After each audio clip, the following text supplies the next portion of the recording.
Hi everyone and welcome back to the channel. Today we're exploring value-based budgeting. So this is a budgeting method that's all about aligning your spending with what truly matters to you. So we'll cover what it is, the pros, the cons, give you the information you need to decide if it is the right budgeting strategy for your lifestyle. All right. Hi, I'm Eva and I am the founder of Fierce Rich Money. After 2 years of unemployment, I'm back in debt, but I've gotten out of debt before using my plan and I'm doing it again. So this channel is about normal ways of getting out of debt, not the weird and extreme ways that litter the internet. We're going to cut through the lies and misinformation that's being told to us because those lies are keeping us in the dark and poor. All right, so what exactly is value-based budgeting?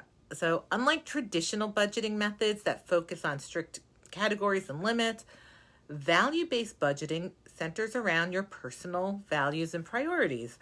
So instead of allocating a certain percentage of your income to like a predetermined category, like groceries or entertainment, you start by identifying what's most important to you.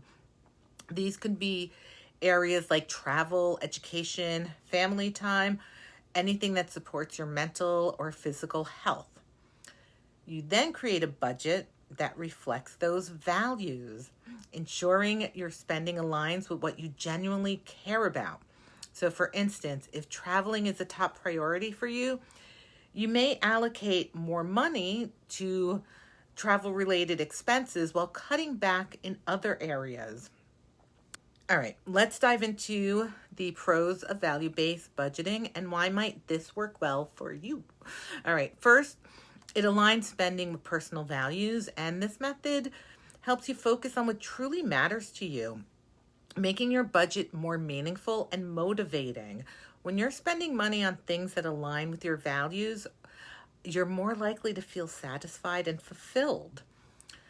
Second, it is flexible and adaptive since the budget is based on your values rather than rigid categories. You can adjust it as your priorities change, and this flexibility can be particularly useful if you experience major life changes or shifts in your goals. All right. Third, it encourages thoughtful spending. By focusing on what matters most to you, you're likely to spend money on things that bring you joy or add value. This can lead to a more intentional and mindful spending habits. But like every other budgeting method, value-based budgeting has its drawbacks. So let's see what some of the cons are. All right, first, it's less structured, and without specific categories or limits, you might find it challenging to track your spending and stay within your budget. So it does require more self-discipline and can be harder to monitor the day-to-day expenses. Second, there is potential for imbalance. Focusing too heavily on one value might lead to neglecting other more important areas of your life. So an example is you allocate too much of your budget to travel, you might not have enough left over for essential expenses like savings or debt repayment. Personally, I don't feel there's enough money to put towards travel because that's, for me, my top priority, my top value.